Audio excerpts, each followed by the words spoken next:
السلام عليكم ورحمة الله وبركاته. أصحابتي تسود هذا وأنا وصل محاجي أنا الكدابني ست وصل محاجي ميرو باجوكتا وحنا لي هاي السود هذا إن شاء الله ما عنده حنسو بسنينا عانا كرسن مسي عانها أو علوس ومعانك لو عنو عنده حن كويسنا هالقاعد أو باترة هالجلاس أو سكر هالجلاس أو عانا إن يو هاف جلاس أو بيقندعه makiinadaas ayaan ku shubayaa dhamaantooda marka waan soo wada shiidayaa hadaa rabtid digsiga ayaa ku karsan kartaa hadii aad makiinadaas haysanin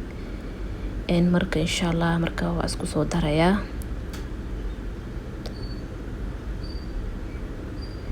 makiinadaas ayaan ku soo shubayaa kadib sokortii ayaa ku shubaysaa waxaa kaloo ku daraysaa caanaha hadaa rabtid caano boora ayaad isticmaali kartaa waxaa kaloo ku darsanaynaa qaadadii oo baadarka la'aantiisa waad isticmaali kartaa mushkil ma lahan balse saliid ha isticmaalin hadaa baadar haysanin la'aantiisa isticmaal waxaa kaloo ku daray waa biyihii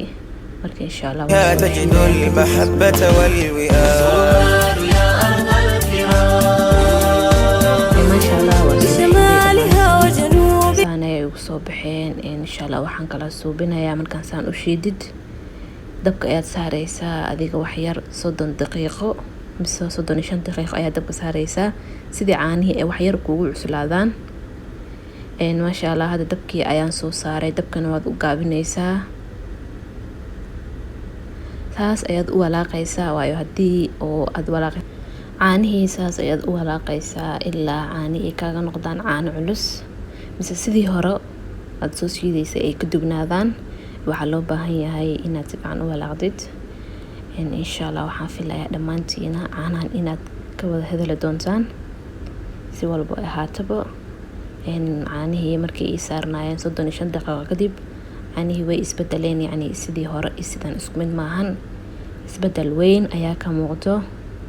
caanihii wax yar way cuslaadeen waxaa u baahan tahay marka caanahaas weli inaad dabka ku celiyo wax yar kadib caanihii waad ku celinaysaa dabka weli wax yar ayaad ku celinaysaa kuma dabkiina waad ku gaabinaysaa sidii caanaha ay digsiga kaaga dhagin waxaa loo baahan yahay inaad ka taxadirdid caanihii waa kuana intaan kusoo shubay way soo qaboobeen waxaan u baahanahay inaan geliyo talaajada kor freezerka ilaa waxaa gelinaysaa 1 saacadood hal saacadood kadib caanihii waan soo bixiyay sahna ay ugu soo baxeen caanihii wax yar way si cuslaanayaan marka weli saan ugu ma baahni aniga caanaha weli culeys ayaan ugu baahanahay marka insha Allah waxaan suubinayaa talaajadii ayaan ku sii celinayaa freezerka 4 saacadood ayaan ku celinayaa talaajada marka weli caanaha waxa ugu baahan tahay ilaa inta ka rabtay inay kugu soo noqdaan ama ay kugu soo baxaan sidaad u jeedin caanihi ma sha Allah ee caano macaan badan dhamaantiin aad ka wada hadli doontaan بشمالها وجنوبها تجد المحبة والوئام يا أرض الكرام بشمالها وجنوبها تجد المحبة والوئام يا أرض الكرام في بحرها وسمائها 4 saacadood kadib caanihii waan ka soo saaray talaajada kor freezerka marka waad u jeedin caanaha way cuslaadeen caanahaasana lagu baahan inay kugu cuslaadaan maalinta ka sii dambayso ayaa caanihi way sii cuslaanayaan ma sha Allah talaajada hadii kugu jirto balse binaanka ha dhigin ee talaajada gasho marka ma sha Allah caanihii burka rabtida ku cun kartaa burka kuskus murburo farmaajo waxa rabtida ay ku cun kartaa ma sha Allah caanihii waa kana quruxda badan insha Allah asxaabtu waxaan leeyahay hadaad ka heshay share subscribe like and comments waa xaqiina